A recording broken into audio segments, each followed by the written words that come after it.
Césaire voulait s'emparer un petit peu de la question du vieillissement, sans bien savoir encore jusqu'à maintenant par quel bout, par quel angle d'attaque réfléchir autour de cette évolution démographique de notre pays, mais comme l'a expliqué, l'a redit Paulette Guinchard dans son intervention, en même temps, c'est un phénomène mondial de vieillissement. Donc, partant de là, on a créé un petit groupe de travail au Césaire qui décide de s'emparer de cette question. Et puis on ne pouvait pas faire un travail autour du vieillissement sans profiter de l'expertise de Paulette, dont il faut rappeler quand même qu'elle était secrétaire d'État aux personnes âgées sous le gouvernement Jospin, et puis qui continue à travailler depuis, c'est pas si loin que ça, et qui travaille depuis toujours sur cette question de vieillissement.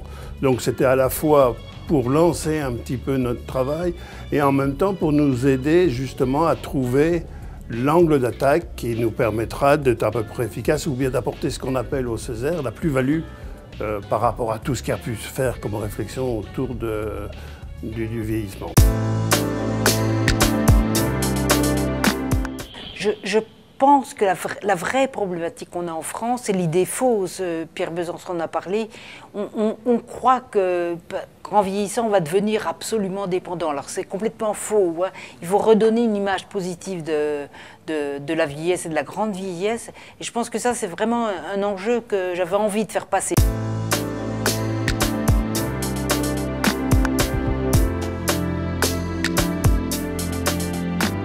Nous sommes dans une situation, dans une évolution que l'humanité n'a jamais connue. Le phénomène d'allongement de la vie, d'évolution démographique, aucun moment dans l'humanité nous avons connu ce que nous sommes en train de vivre. C'est parce qu'en fin de compte, on a toujours tendance à voir de façon négative, sauf à titre personnel, parce qu'on est bien content de vivre plus longtemps, mais de façon négative en disant « oh, les vieux coûtent cher, ça nous coûte très cher ». Et en fin de compte, on ne voit pas forcément ce que l'allongement de la vie peut amener dans la société.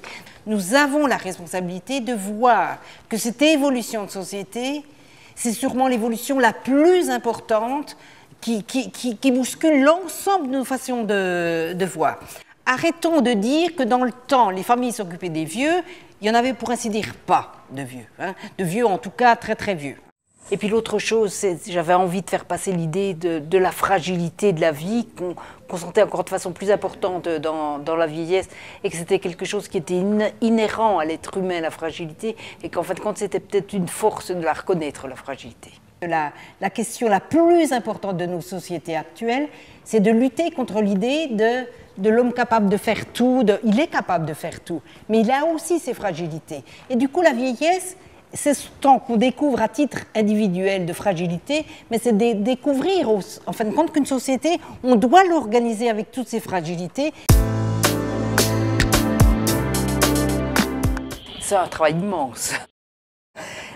Parce que il y a plein de points de vue à voir, que ce soit dans le domaine de la recherche, que ce soit dans le domaine de l'aménagement du territoire, que ce soit dans le domaine de l'emploi. Il y a dans les questions un monsieur qui à un moment donné a posé la question de savoir comment on pouvait, tout en étant en retraite, y compris en étant vieux, continuer à garder une activité. Et je trouve que c'est des vraies belles questions. C'est là comment s'organiser, en fin de compte, pour qu'on puisse profiter du savoir-faire, de l'expérience des gens âgés, mais y compris leur façon de voir l'avenir. Et je trouve que c'est vraiment très très bien qu'on se pose ces questions-là, pas uniquement d'un point de vue économique, mais aussi d'un point de vue humain.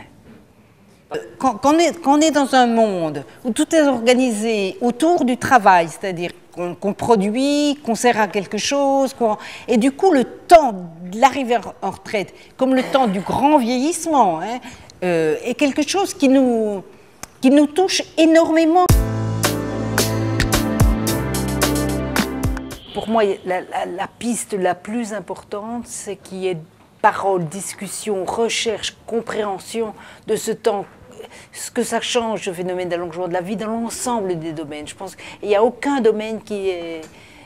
tous les domaines sont concernés par la question de l'allongement de la vie. Donc l'enjeu de la recherche, de la compréhension est vraiment l'enjeu le plus important.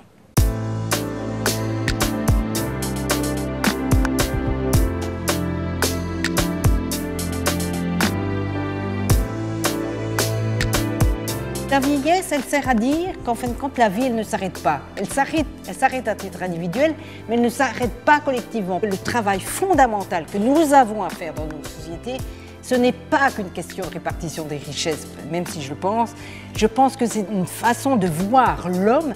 Le grand travail qu'on a à faire, c'est un débat philosophique, en particulier sur la vieillesse.